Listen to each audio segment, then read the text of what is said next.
Hola, mi nombre es Sandra Rengifo, soy artista audiovisual de la Academia Superior de Artes de Bogotá y magíster de Artes Visuales de la Universidad Nacional de Colombia. Actualmente me desempeño como docente de la Universidad Javeriana y de la Universidad Jorge Tadeo Lozano. Y bueno, pues lo que nos une aquí hoy, o lo que nos invita de pronto a esta charla, es la exposición individual que se encuentra en este momento en Casa Hoffman, de parte de mi obra. Esto hace parte de la beca de la Red Galería Santa Fe del programa continuo, también con el apoyo pues, de la Universidad Javeriana. Tremor recoge una reflexión que lleva más de como 10 años más o menos, de un libro que está pues, como que reflexiona desde el existencialismo, el temor y el temblor de Soren Kierkegaard. En este texto pues él habla como de ese encuentro con la divinidad y qué significa como ese sentir ese temor y ese temblor. Y posteriormente, en el año 2016, luego de ganarme pues el Arte Cámara, el Prodigy de esa época, yo realicé una obra que se llamaba Los lirios del campo y las aves del cielo, que era precisamente otra reflexión sobre otro texto de Kierkegaard que se llamaba precisamente Los lirios del campo y las aves del cielo, y en ese momento parte como de lo que un poco quedó como en puntos suspensivos era precisamente el poder y la potencia tanto de la naturaleza como de quienes trabajan la tierra, de todo ese espíritu pues agricultor que en algunos casos ha sido invisibilizado, aniquilado, otras veces incluso son casi que vilipendiados. Esa parte de esa reflexión resultó en una exposición que tenía pues un componente pictórico y también un componente videoinstalativo. De ellas, durante la pandemia y durante como entre comillas, pospandemia, quedaron como estas pinturas que ustedes ven aquí, que son sobre llanas de madera, en donde me interesaba mucho como poder pensar y repensar esas grietas, esos cuerpos que cargan, que pesan, que sufren. Tuve varios asuntos familiares que fueron muy fuertes, entre esos pues la pérdida de la memoria de mi madre y encontrarme como en un exilio pues por todas las condiciones también de lo que estaba sucediendo. Me tocó vivir fuera de mi casa en unas condiciones un poco adversas durante mucho tiempo, solo con mi equipaje de mano, y eso me hizo pensar un montón sobre de nuevo como esos pesos, esos cuerpos que cargan, pero esos cuerpos que cargan también desde ese otro lugar, ¿no? Desde la enfermedad, desde el que cuida uno como cuidador, también cómo se le cambia a uno la película y cómo poder empezar a hacer cosas con lo que uno tiene a la mano, ¿no? Y creo que en ese momento fue el video como lo más importante, un poco la música que uno escucha, también como lo que lo acompaña a uno en esos silencios eternos, en cuidados intensivos. Pues para mí son bandas sonoras súper post-punquetas y lo que empecé a hacer fue como a grabar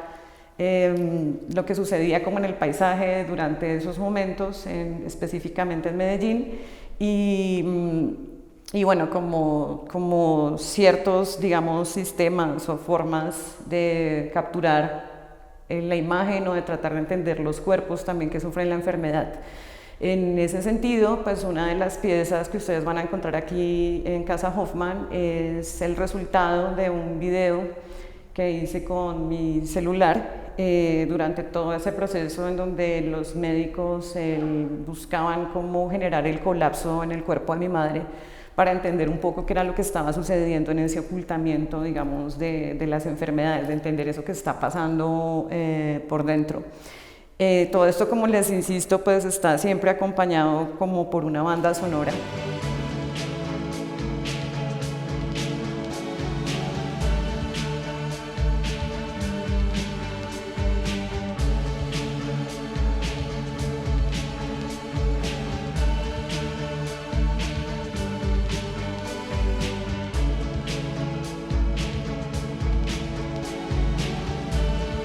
Außen zu treten, lass die Augen innen, verharre in Stille, den als den Lügen entrückt. Es gibt mich nicht.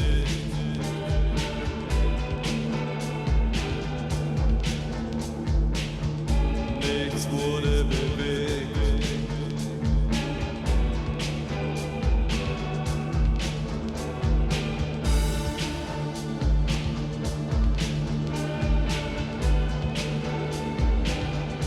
En la primera planta,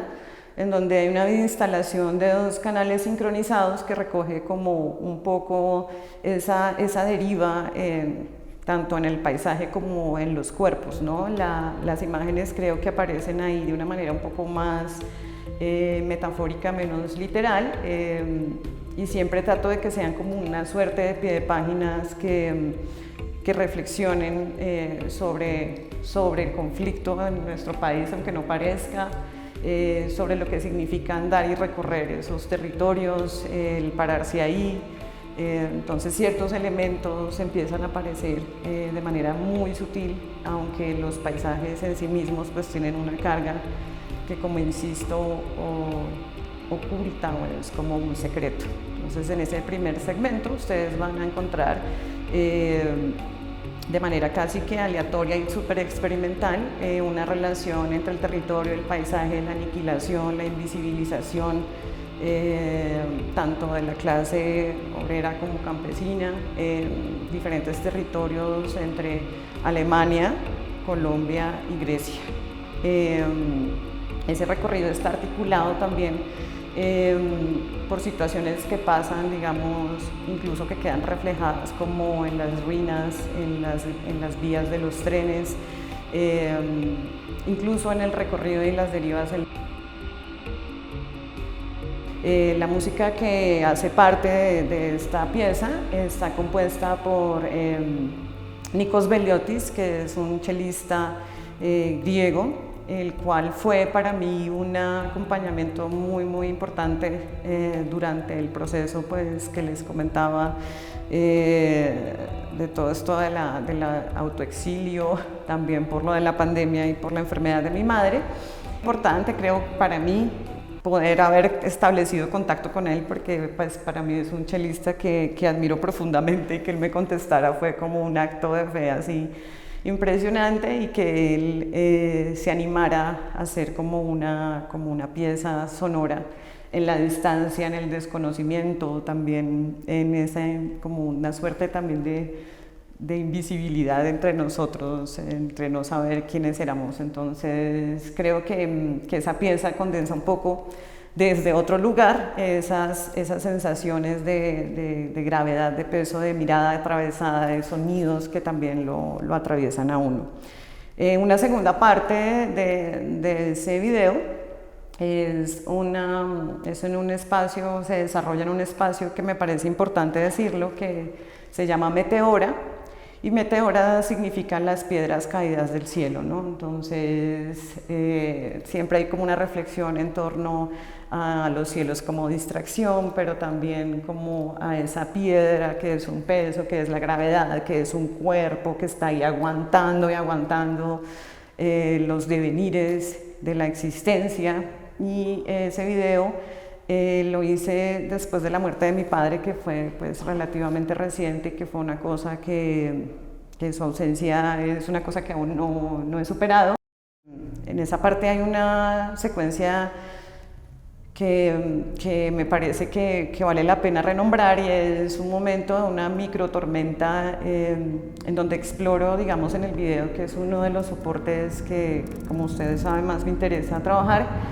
en donde ya empiezo a jugar con la duración, con la ruptura también del tiempo. Entonces uno empieza a ver en un momento cómo el flujo óptico de la imagen empieza a destrozar como la imagen, y en esa ruptura de pronto es a donde uno puede encontrar eventualmente esa fisura de lo real, ¿no? Este segmento está compuesto por una banda sonora, por decirlo de alguna forma, de Rune Borup, que es un compositor danés con el que he trabajado ya en varios proyectos anteriores. en donde exploramos pues también en el sonido como un poco ese tipo de atmósferas, de ese poder como dejarse ir y mirar a ver qué pasa también en el proceso de creación. Yo trabajo siempre con los músicos a distancia. Y tengo ahí como dos procesos, unos en donde los invito, como les doy como unas ideas, imagínense cómo es el sonido de una tormenta cuando usted no puede ver la luz, que es un poco lo que sucedió por ejemplo en Meteora, con la pieza de Rune Borup, con Nikos Veliotis fue como imagínense el temblor del man que maneja la lancha y que está esa vibración de la mano, pero también imagínense ese tremor, ese trémulo ya como un sonido del cello expresado en un cuerpo pues, que tiene Parkinson, por ejemplo. En el caso de Fliegende Sturme, que es como el sonido que ustedes encuentran acá, es una banda pues legendaria de post-punk alemán, que también en su raye post-punkero nunca habían querido que se les hiciera un videoclip, era como siempre trabajando ellos, tocando en sus cosas, y les escribí una vez. Hicimos el primer videoclip y es más como que en ese caso es las letras las que como que conectan como todas esas relaciones.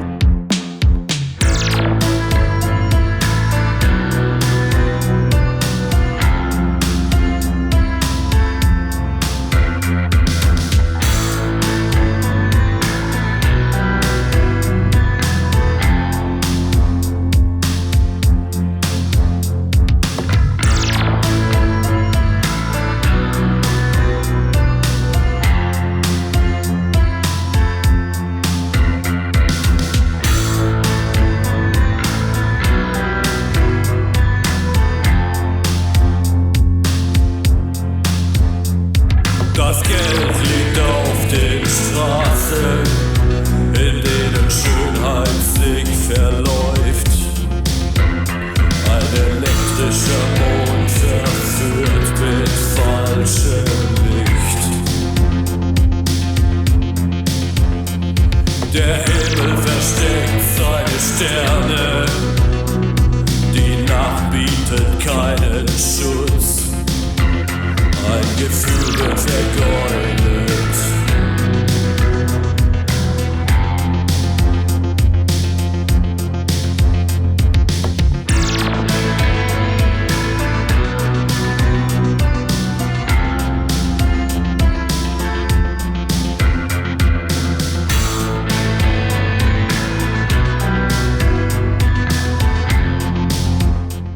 En ese sentido, digamos, como para tratar de hacer un resumen, esas imágenes que aparecen en el paisaje, esos territorios que se han cruzado y que han andado, empiezan a expresarse de alguna manera en esos rostros que tal vez son solo su mirada lo que nos atraviesa, en el susurro del viento, de pronto en una acuarela, en un still frame de una película que me recuerda algo de ese lugar o de ese territorio que se transitó en ese momento. Y esa es la relación, digamos, que se establece entre la parte audiovisual y la parte pictórica como un inconsciente óptico que se atraviesa desde lo sonoro, desde lo diegético, aunque uno no crea, desde ese soundtrack, desde esos cuerpos, esas miradas. Aquí hay un par de imágenes que creo que me atravesaron un montón, y una fue como un still frame de Horace Evans, que son cuerpos cargando un gran tubo, en donde solamente como que en un momento que ellos van girando, uno siente que lo atraviesan a uno y uno dice como, what, ¿qué está pasando aquí? Que es un poco también como los gritos a veces en las letras de las canciones que están acá un poco expresadas. Y otra pintura que salió de un documental que vi de la Deutsche Welle, en donde hablan del jugador, que es uno de los empleos más peligrosos del mundo, en donde pues unas personas en Filipinas, en las condiciones más precarias del mundo, se meten como un buzo con una manguera que está conectada a un compresor, y se meten como 6 metros en unos socavones súper peligrosos en los ríos, solo para sacar bolsas de como unas bolsas en lienzo, como una cosa así en tela, de piedras en donde eventualmente encuentran oro, ¿no? Como que hay una cosa que aparece como susurrada, de pronto muy oculta en la parte audiovisual, pero que con los rostros siento que como que se cargan. Con toda esta reflexión que les vengo contando es un poco la relación de esos cuerpos con los artilugios o con todo ese imaginario de pronto campesino, agrícola y demás. Y es muy curioso porque con el curador, con José Miguel de Chile, estuvimos hablando un resto de eso, ¿no? Cómo la industrialización, por lo menos en Europa, aniquiló la clase campesina básicamente, o invisibles o la obrera, y cómo empiezan a aparecer esos artilugios un poco como soporte de las pinturas. Por ejemplo, en esta serie está pasado por varios soportes y encontré estas prensas que son unas prensas chinas de, bueno, ustedes ya se pueden imaginar una calidad un poco cutre, sobre estas llanas de madera que pues son las llanas de madera más económicas que se consiguen en el mercado pues para aplicar el cemento, ¿no? Entonces, como esa relación de los artilugios, de las herramientas, empieza a aparecer expresado también en la impureza de los soportes sobre los cuales en algunos casos estoy pintando. También aquí ustedes van a encontrar como pequeños, yo los llamo así como pies de página, de herramientas que se han usado durante siglos en toda como todos los procesos de tejido, de agricultura, bueno, todo eso es como parte de ese imaginario. Estas piezas hacen parte de la colección de Dimitris Chanakas en Grecia. Ellos de hecho ahorita están armando como un museo de todas esas piezas agrícolas, y eso que ustedes ven allá para mí se empezaron a volver como unas imágenes muy fuertes, como un guante de madera para evitar los cortes, pero como de nuevo, ¿no? Como otra herramienta que carga como un peso, que carga como todas esas grietas, ese enfrentarse como un poco como los raspachines de coca con sus cintas re-X para no lastimarse los dedos. Este sí es un poco más, creo yo, un poco más romántico, que pues es el uso, que pues se usa para los tejidos, pero me parecía como una herramienta de una belleza contenida en su simpleza, que empezaba a interactuar un poco con una cosa que se me empezó a parecer muy fuerte, ¿no? Como que yo seguía pintando campesinos, etc., mineros, lo que fuera, y se me empezó a venir la imagen del espantapájaros. Y el espantapájaros se me volvió por un lado lo que me conectaba con las murmuraciones de los estorninos negros, que eso viene desde hace mucho rato, con Flecha en el Cielo, que fue con lo que gané lo de Arte Cámara en el 2015. La imagen de los pájaros, todo el berraco tiempo, el pájaro aquí como el estornino negro, en donde solo tengo como su vestigio, su piel, después de haber sido, de tapar el sol negro y después de convertirse en una plaga en Europa. Los espantapájaros han sido como de una celebración de la cosecha, se queman ya después de que se logró cultivar como la tierra, ¿no? Y esto, pues, como ustedes ya saben, está conectado con una canción que a mí siempre las canciones me van a atravesar todo el rato, que es una canción de una banda griega que se llama Diáfana Crina, y tienen esta canción que es el espantapájaros que se incendió, y cuando uno lee la letra uno sabe que está hablando, el espantapájaros también es ese obrero, es esa clase trabajadora. De hecho, para mí también son los estudiantes. Una librería anarquista que hay aquí que adoro, que es La Valija de Fuego, había encontrado un libro de la imagen sintética, y lo compré porque me sonaba muy bien, ¿no? ¿Qué es esto de la imagen sintética? Y ahí fue, digamos, mi encuentro con el curador por primera vez, que no sabía que iba a ser el curador. Y él empieza a reflexionar precisamente sobre los estadios del cine, la relación del cine contemporáneo con la pintura romántica, qué es lo que está pasando ahí, y con la imagen digital, ¿no? Con toda la reflexión sobre ese primer estadio, digamos, del cine como una huella, como un estado del índice, de esa, digamos, pese a que haya una mediación, esa luz que tocó, esa emulsión, ese soporte fotosensible que es continua, versus una imagen completamente discreta, simbólica, que es código, que es lo que pues básicamente hablamos en el lenguaje digital y en la imagen digital. Después de toda esta historia larguísima, logró ir pues a la Alta Guajira y grabar allá, ¿no? Y fue muy fuerte. Esto fue como, pues apenas pasó todo esto y que ya por fin uno podía medio salir, con permiso. Y pues ustedes saben que para llegar a la Alta Guajira toca conseguirse, bueno, como unas camionetas que también están en una cosa, bueno, unas son las de turistas fancy, la gente que va de turismo exótico, y por otro lado, pues las guerreras, ¿no? Las de cargar bultos y echarlo, y ahí fue en la que me trepé. Y resulta que íbamos por toda esa vida ya entrando, se estalló la llanta de esa camioneta, bueno, íbamos con la gente lugareña, con los guayús y demás. Y un amigo me dijo, bienvenido a la Jepirrá. Pues Jepirrá para los guayú es la entrada de la Puerta de los Muertos, ¿no? Como que es muy fuerte porque es un sueño dentro, digamos, la cosmogonía de los guayú, es un sueño que tiene una mujer en donde en una cueva va a caer como unas gotas de agua en el sueño y después va a ese territorio y encuentra esas gotas que caen en algo en donde ustedes saben que las grandes industrias les han desviado los ríos, que está desértico también, pues, o sea,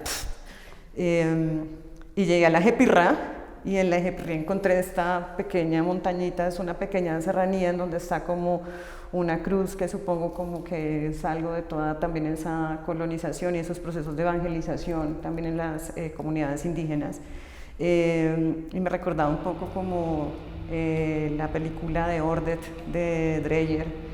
bienvenida a la Tierra de los Muertos, bienvenida donde el Cerrejón, donde toda esta gente está aniquilando, está acabando con todo, no hay agua, mejor dicho, o sea, como, ¿what? Es muy fuerte esa imagen. Y por eso el video, de hecho, de abajo arranca con mi madre, de hecho, bailando la yonna, que es como el baile tradicional de los guayús, de las mujeres guayús, y ella sale volando como un pájaro negro, que un poco es también lo que conecta, ¿no? Bienvenido a esta Tierra de los Muertos, bienvenido a ese portal que tal vez es un nuevo inicio, otra cosa que viene, así sea, como digo al final de este video, en donde cito a Gogou, una poeta anarquista griega,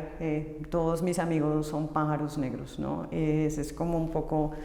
el cierre, ¿no? La Jepirrá es también como todos mis amigos son los pájaros negros que viajan porque ustedes no les han dejado nada, que marchan porque es la única voz que tienen, y ese es como el final de toda esta, pues siento yo como lo que conecta todo ese imaginario de la agricultura, bueno, todo lo que les he contado de la existencia, de los cuerpos que cargan, que para mí fue como la entrada a donde los guayús, ¿no? Como entrar a esa Tierra de los Muertos que tal vez es ese nuevo principio, ese sueño que tuvo Jepira en la Alta Guajira.